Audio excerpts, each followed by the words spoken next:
У гэтым 8-павярховым будынку цяпер можна знайсці адразу 3 службы: падатковай інспекцыі Маскоўскага і Ленінскага раёнаў Брэста, а таксама абласную інспекцыю па падатках і зборах. Маштабны праект, распачаты яшчэ ў 2010 годзе, усё ж удалося завяршыць. І вынік таго варты, адзначаюць удзельнікі цырымоніі. Я хотел бы поздравить вас всех с праздником, с открытием здания нового, где вы будете, я уверен, успешно работать, наполнять бюджет. Ну а мы будем продолжать за счет исполнения бюджета хорошего строить не только такие помещения, но и другие объекты социальной сферы. Это и школы, и детские сады, и другие объекты, которые вы видите, строятся в нашем городе, в нашей области. Чырвоная стужка перарэзана, і вачам гасцей адкрываюцца інтэр'еры новага цэнтра абслугоўвання плацельшчыкаў. Усё тут па самых сучасных стандартах. Клиент номер 395 приглашается в зал номер 2. Агульная карысная плошча новага будынка 4000 квадратных метраў. Электронная чарга сістэмы аўдыа і відэазапісу, узаемадзеянне кліента з інспектарам. Першыя плацельшчыкі ўжо асвоілі электронныя навінкі.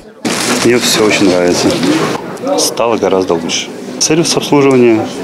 Не ждешь, не толкаешься, сидишь, ожидаешь. Бланки продают еще где-то там вот на Машерова 59. Мое такое пожелание, чтобы сюда пришел и мог купить эти бланки, чтобы все на месте решался вопрос. А само здание, конечно, красивое. Хорошо, комфортненько, кулер с водой стоит, удобно, прохладно. Там была очередь, постоянные были споры. Сравнить те условия, которые были раньше на Московской, и сейчас это небо и земля.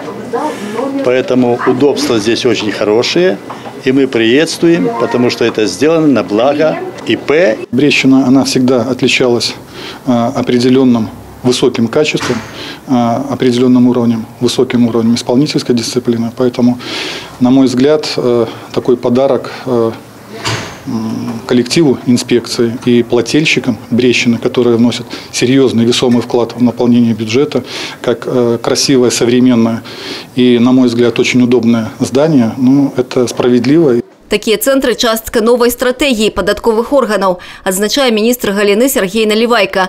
Яшчэ адна актуальная задача – выканаць даручэнні прэзідэнта краіны па ўдасканаленні падатковага кодексу. Зрабіць яго зразумелым, празрыстым і адназначным.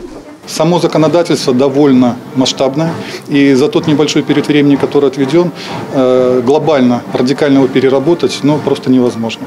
Поэтому решение принято такое. В течение этого года происходит определенного рода шлифовка, корректировка, а последующие 3 года, в течение которых налоговое законодательство будет неизменно, будет идти масштабная работа аналитическая по его совершенствованию. Я думаю, в 2021 году мы как раз-таки сможем уже серьезными инновациями, радикальными какими-то изменениями выйти и к гражданам, и к руководству страны. Алиса Григорчук, Тигран Акопян, телерадиокомпания «Брест».